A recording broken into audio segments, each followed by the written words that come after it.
میرا نام اورنگزیب ہے۔ مفتی صاحب آپ سے ایک سوال ہے، ناک سے آنکھ سے جو پانی نکلتا ہے وہ پاک ہے یا ناپاک ہے؟ ناک سے اور آنکھ سے ناک سے پانی نکلنے میں تو کوئی وضو ٹوٹنے کا یا ناپاک ہونے کا ذکر کہیں پر نہیں ہے، نزلہ زکام ہوتا ہی رہتا ہے۔ زکام ہوتا ہی رہتا ہے، تو وہ تو پاک ہے، سوائے یہ کہ خون نکل آیا یا کوئی اور زخم کی وجہ سے کوئی اور رطوبت نکل آئی جو ناپاک ہو تو وہ ایک الگ بات ہو جائے گی۔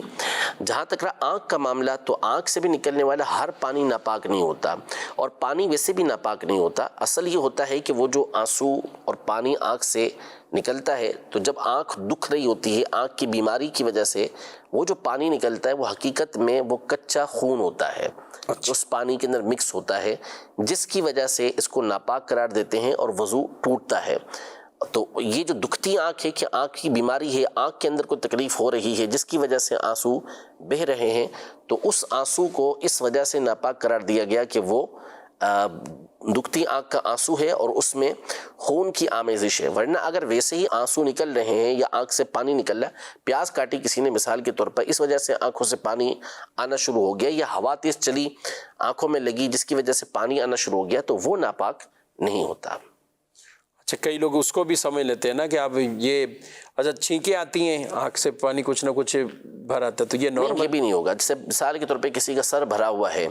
نزلہ تیز زیادہ ہو رہا ہے اس کا، اور اس کو چھینک آئی اور چھینک کی وجہ سے اس کی آنکھوں سے بھی آنسو آ گئے، تو اس سے وضو نہیں ٹوٹے گا۔ آنسو باقی وضو توڑنے والی چیز نہیں، آنسو وضو توڑنے والے۔ امیر اہل سنت دعوت و برکات منالیہ نے بھی اس مسئلے کو یوں ہی بیان۔ دیکھیں، خائن تو ہر جگہ پر ہوتے ہیں، خیانت کرنے والوں کا تو کوئی شمار ہے ہی نہیں نا،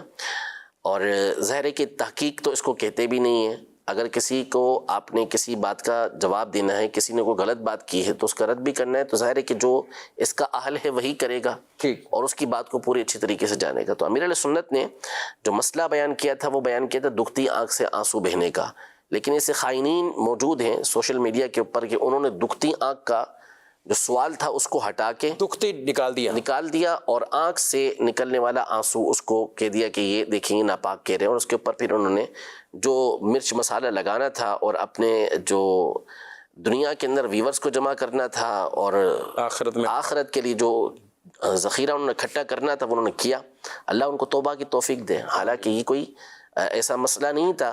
کہ اتنی بڑی ہستی کے اوپر یہ کوئی مخفی رہ جائے کہ آنکھ سے بہنے والا آنسو ناپاک ہے یا پاک ہے، ہزاروں مرتبہ یہ مسئلہ وہ بیان کر چکے۔ اچھا، حیرت ان پہ بھی کہ جو خود بھی ایک دینی تشخص قائم کیے ہوئے تو وہ حدیثیں اور روایتیں پڑھ کے یعنی اس مسئلے کو لگا کے کہ آنسو نبی پاک صلی اللہ علیہ وسلم نماز میں روئے یا نبی پاک صلی اللہ علیہ وسلم کب، تو میں نے کہا وہ کاش امیر اہل سنت کو دیکھ لیتے کہ وہ خود بھی جو مناجات افطار ہوں یا ویسے مدنی مذاکرہ ہو نماز کے، تو کتنی مرتبہ یہ رونے کے مناظر ہیں، کیسے یعنی سیدھی بات ہے، ظاہر ہے کہ جب خیانت کرنی ہو تو پھر اسی طرح کے معاملات ہوتے ہیں۔